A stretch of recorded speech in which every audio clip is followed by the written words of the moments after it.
Hello, welcome to Web of Stories. My name is Melinda, and I am here with the weekly wrap-up I wasn't planning to give you. Let me back up. I had planned and I had done a week of vlog, a weekly wrap-up vlog. Admittedly, not that interesting. It was mostly me complaining about how much I had to do for Thanksgiving. But I sat down today and I edited it all, and it won't upload. So we're going to just start over with a regular old weekly update. There is no 5 on Friday this week because that's life. This is the day after Thanksgiving. I slept in, I took my time coming downstairs, and as soon as I got downstairs, I was desperately needed to do things by my daughter. So, it was we were well into the day before I really had the chance to do anything. And then at that point, we're just not going to worry about it. But I had not planned to totally do another weekly wrap up, but here we go. So this week was Thanksgiving. I hosted. I didn't really know until the day of how many people we were going to have. There were a lot of people in situations where they couldn't commit, but they were maybes, and that's all fine. I had ordered a good sized turkey. I had made a couple extra sides, which means we have a lot of leftovers, a lot. We did have 2 people come over. I have my one friend. We always have my 2 friends come over. But one of them is the one who's in the hospital. Unfortunately, she's still there. The other one came, and then my husband had a friend of his from work who came. So, yeah, I mean, we had guests. We just didn't have as many as we had expected. And we did make our guests take some leftovers home. The only thing we don't have a lot of leftovers for is pie, because I like pie, but I don't make pie. I always buy the pies. And until this year, we would get the Costco Thanksgiving pies, but then my husband's on this extremely low carb thing, so he's not eating it. And I don't like pumpkin pie that much. So when I ordered my turkeys at our frou grocery store, I just picked up a couple extra pies to go with it. So, and I think we have 4 pieces left, which 4 small, they're not Costco size pies. They're normal human size pies. So they're, 4 small pieces left, and that's fine. So at least that will be gone, but I have, lots of everything else. So yeah. And then today, Black Friday, I did not do any in-person shopping. I don't believe on shopping on Black Friday, but I did order my plane tickets for spring break. We're going to go see my father in Arizona, as we do every spring break.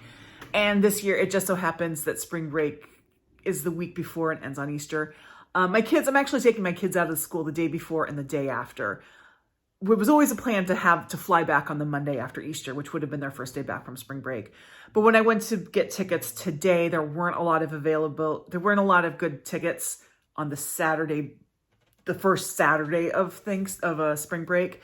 They had 4-hour layovers at airports. It was just no. So, and they were really expensive. So I just did the day before, the Friday, got a much better flight, paid less. We're all good. So yeah, I have not gotten any reading done today because I have been messing with that stupid vlog that is not going up. I've also been doing stuff for my daughter. So, yeah. So let's get into the reading. I don't have that much to say. So I guess probably it was a good thing this vlog failed, because the vlog was not that interesting. It was just me having no makeup on and messy hair I have so much I have to do. But here we go. I did finish 2 books this week. The first one was a read along with Jennifer at Jennifer Loves Books. We did Haven by Emma Donoghue. We had started doing another book a week or 2 ago. I talked about it. It was my whole existential crisis about DNFing. Go back and you can find it. But then we switched to Haven by Emma Donoghue, because Emma Donoghue is an author that we both have read and liked. And so we thought that was a pretty safe choice. But unfortunately, we've each read different Emma Donoghue books. So Haven, I think, was the one, or maybe one of the 2 or 3 books of Emma Donoghue's that neither of us had read. So we did that. It was a lot of fun. It was a great read along. And if you go and you look up this book on Storygraph, or especially Goodreads, it does not have a high rating. And I don't agree with that. I gave it an A. It helped for it to be a read along, I think. But also, Emma Donoghue has she has I hate this term, but she has her lane, but she likes to go out of her lane at times. She's one who kind of plays around with different sort of genres a bit.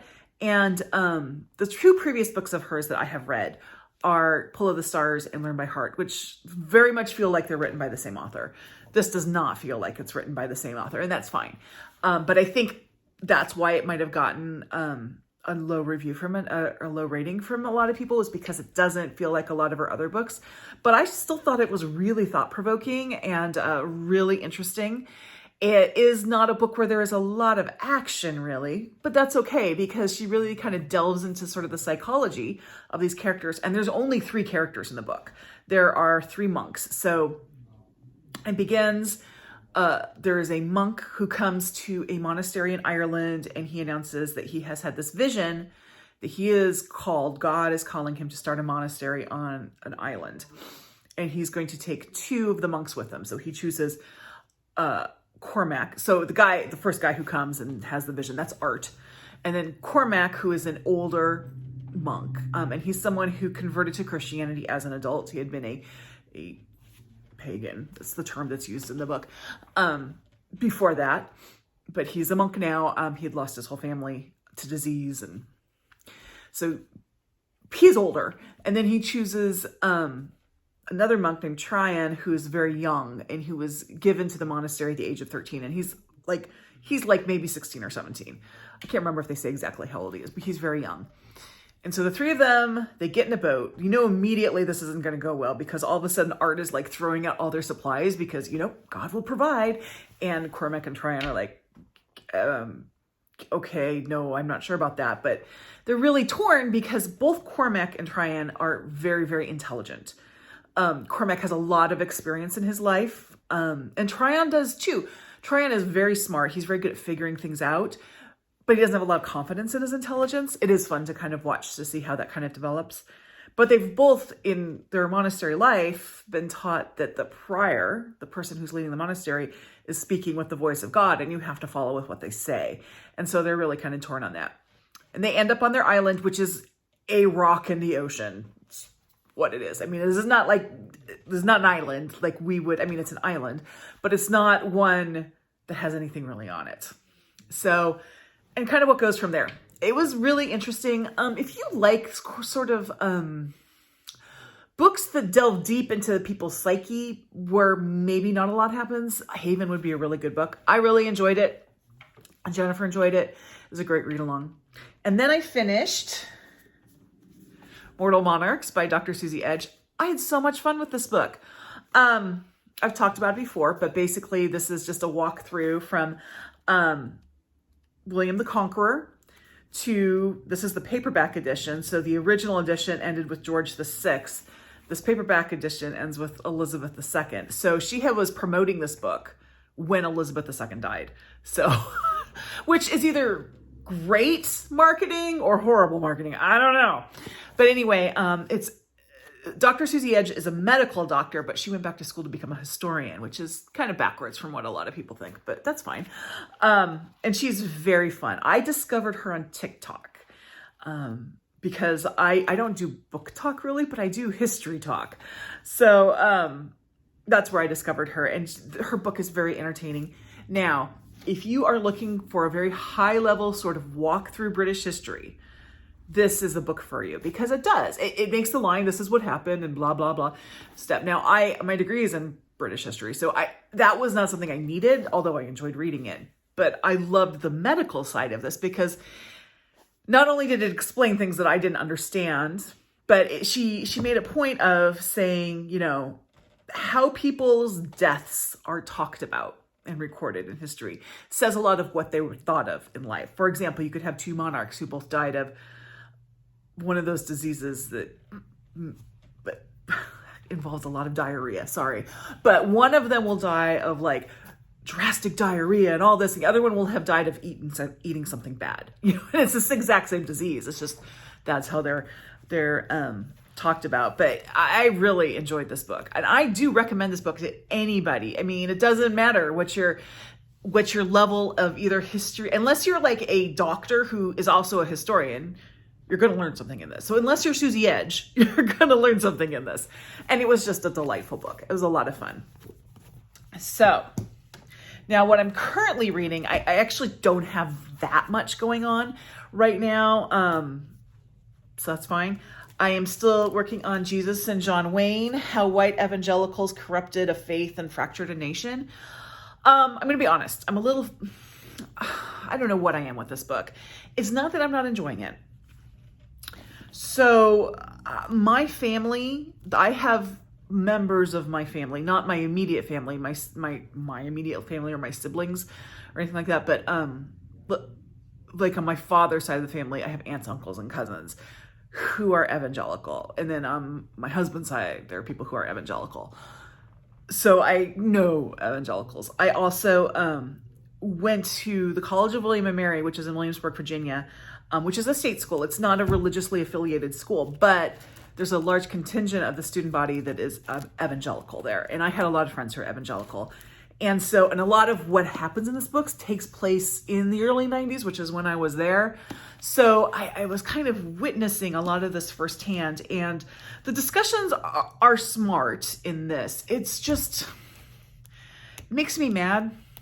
And I think it's supposed to, but I don't know. I'm not super motivated to read it. I am, I'm not that far from being done with it, so I will finish it. However, it's kind of the book that's making it so I'm not going to get to all of my planned nonfiction November reading. Actually, no, this is not the one that's going to get me that I'm not going to get to all of my nonfiction November reading. But because I'm spending so much time on this, and then I have books that I have to read because of book clubs after this, I'm not going to get as much of the indigenous reading that I had planned to this month, which is unfortunate. However, I will keep those on the list and hit them in September and December. I'm basically using December to kind of catch up on things that I didn't get to earlier in the year. There is Remember December going on, which I am doing that. And I have one book club to get to in December. Actually, I have two book clubs to get to in December, but one of the books is a reread, so that still works with Remember December. And I have some short holiday things, but most of the time I'm just going to kind of catch up with stuff. But anyway, so there's this. And then on my e-reader, I am reading Yellowface, which is another book that's kind of, I don't know how to describe it. It's part of it was an expectation issue because the only one of Rebecca Kuang's, R.F. Kuang's books that I have read before is Babel, however you want to say it, which is a completely different style, and it's written in a completely different style. It's a good book. I mean, it wasn't a perfect book for me, but it was a good book. And this is just a very different book. Like that was written in a very kind of lofty, educated style, and this is very much in the vernacular. Nothing wrong with that. It's just a really stark contrast. But I think my bigger issue with it is that this is definitely like R.F. Kuang grinding an axe, and I find that difficult sometimes. I think writers who are writing for that reason have to be really careful. Otherwise, it just feels like they're lashing out at everything, and that's kind of how I feel so far in this book. So I will finish it. I'm not to the point where I feel tempted to DNF it, but it's not quite the book I had hoped it to be. We'll see if it turns around in the second half, but whatever. And then, I forgot to mention, I'm also reading in print. I'm not including this with my short story collections because there's only 2 short stories left. And I just realized, because I haven't talked about this yet because it was in the vlog. So this book by Truman Capote has 3 stories in it. The first one is A Christmas Memory, and then One Christmas, but the last one is The Thanksgiving Visitor, which I read on Thanksgiving.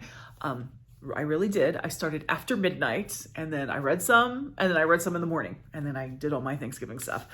And The Thanksgiving Visitor is half this book. It's the longest story in here. But it was abso-freaking delightful. It was at least somewhat semi-autobiographical because the setting of the story is there's a young boy who's like elementary school aged. He's living in a house with like an unmarried uncle and a couple spinster aunts because his parents are going through a divorce and a custody battle. And that actually happened to Truman Capote. Like that That's, you know, when his parents were getting divorced. He went to, excuse me. I had a little alert flow up on my phone, but sorry. He went to Monroeville, Alabama to live with aunts and uncles while his parents were hashing this out. That's when he met Harper Lee. And this book feels very much like To Kill a Mockingbird. I mean, that story does. I haven't read the other two yet, so I can't comment on those. The Thanksgiving story. Just if you liked To Kill a Mockingbird, and most people do, not everybody, but most people do really like To Kill a Mockingbird, you'll feel right at home with a Thanksgiving Visitor. It's a story that I'm glad I bought this because I will be reading that story every Thanksgiving. And as for the other two stories, I actually do plan to get to them pretty soon because I can now do holiday reading. I do one holiday at a time, so now I can do Christmas reading. So there's that. Yellowface. Oh, I'm still listening to Platonic, and much like Jesus and John Wayne, I'm not feeling super motivated with it. And that is the one that's keeping me from finishing all my nonfiction November stuff because my remaining planned book for nonfiction November is an audiobook. It's Democracy Awakening, and it's a long one, and I don't even know if I'm going to get to it. And at this point, I'm not sure I'm even going to try. I might just say, nope, I'm not going to do that. Was for Capital. I just figured this out. Capital punishment is death, and I also read In Cold Blood. So I'm good. I'm going to make all my prompts. So Capital's In Cold Blood because of capital punishment. This is fraud, and I'm reading this because when I think of fraud, I think of a specific person, and this book explains how we ended up with that specific person. Display is Mortal Monarchs because it talks about like the display of death, how monarchs were displayed in death and how their stories were told. And Web is Platonic. So I will have gotten all my prompts. Okay.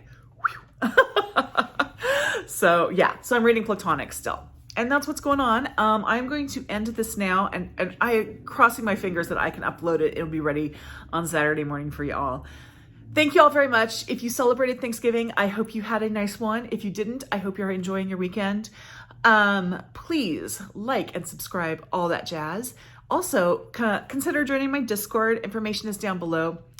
You know, I push that every time. It's because I find it a lot easier to have a conversation on Discord than I do in the comments of YouTube. Although I still answer comments. I still have a lot of comments to answer because I haven't had a chance to do that this week. But comments are great. I love comments, but actual having a conversation and getting to know someone, it's a lot easier in Discord where you can have that a little bit more of that back and forth, which is why I keep kind of pushing it. So anyway, thank you very much, and I will see you next time. Bye-bye.